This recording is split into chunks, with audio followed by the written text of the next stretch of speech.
I was on Instagram just scrolling through. One of these days, I've got to quit technology. I've got to throw my cell phone away and go live in a shed somewhere in Wyoming. But for now, I've still got my cell phone. I need it for certain things like work related, so I can justify my possession of it in that way, rightly or wrongly. But anyway, this popped up as an ad, and well, not just this. I've gotten blitzed with a couple of different advertisements for these companies that are selling the same product, essentially. The AI companion who cares. This really hit me hard. This really made me sad. Not for myself, but for the times in which we are living. So this one, they've got this nice looking virtual girl there, smiling, looking sympathetic. Hey, babe, you up right now? Just laying in bed. You mean lying in bed? Kind of lonely today. Aw, want some company? Yeah, I'd like that.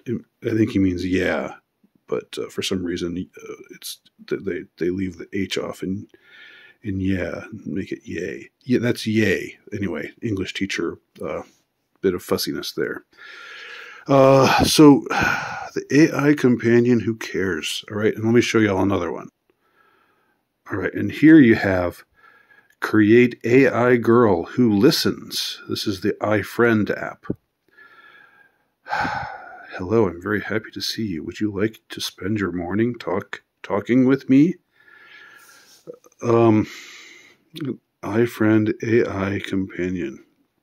Install now.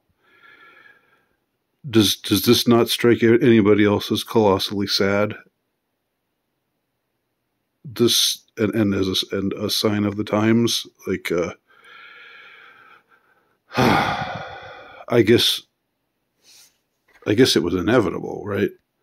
And I know that there are some products out there like that are, yeah, I know there's like the what are they called? They're like I don't want to just be crude and say that they're sex dolls, but it's something like that where it's you can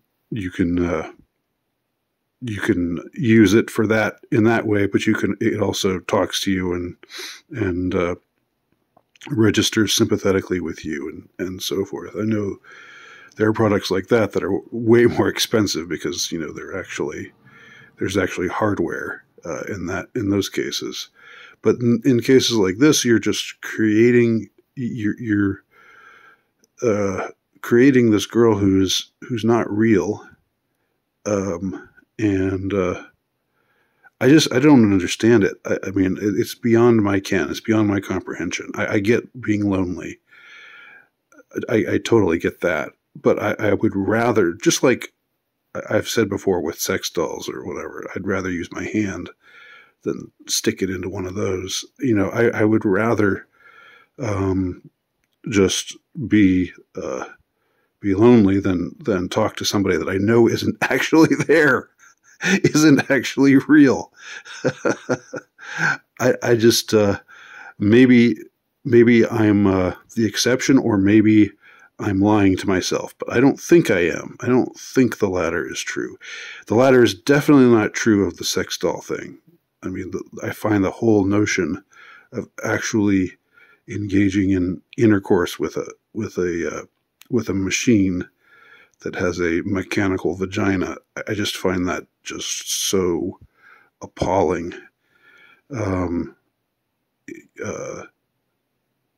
In and of itself, and so non-erotic in and of itself. This isn't going as far as that, but still, it's still something that just I don't know, but there's a market for it, and obviously, everything that we see and say and talk about with social media, with dating apps taking their toll, and mostly, as we see here on the male population, to the effect that there is now a market for apps like this. I wonder how well they do. I wonder how many takers they have. Has anybody out there got, yeah, I mean, maybe you don't want to admit to it if you have, but maybe you can say for a friend, you're talking for a friend who got this app and he finds it to be something that really takes the edge off of his loneliness. I mean, I would be curious to hear what anyone would have to say who has experienced these, who has actually experienced this kind of app with no judgment, even though it sounds like I'm being judgy here. I'm really not. I'm just not comprehending it on the one hand, and I'm on the other hand finding it sad because it's a sign of where we're at right now. You know, and it's all a reflection of the destructive sexual revolution, which undermined monogamy and brought us to the current the precipice upon which we stand and upon which we are now tumbling over into oblivion. Let me know what you think.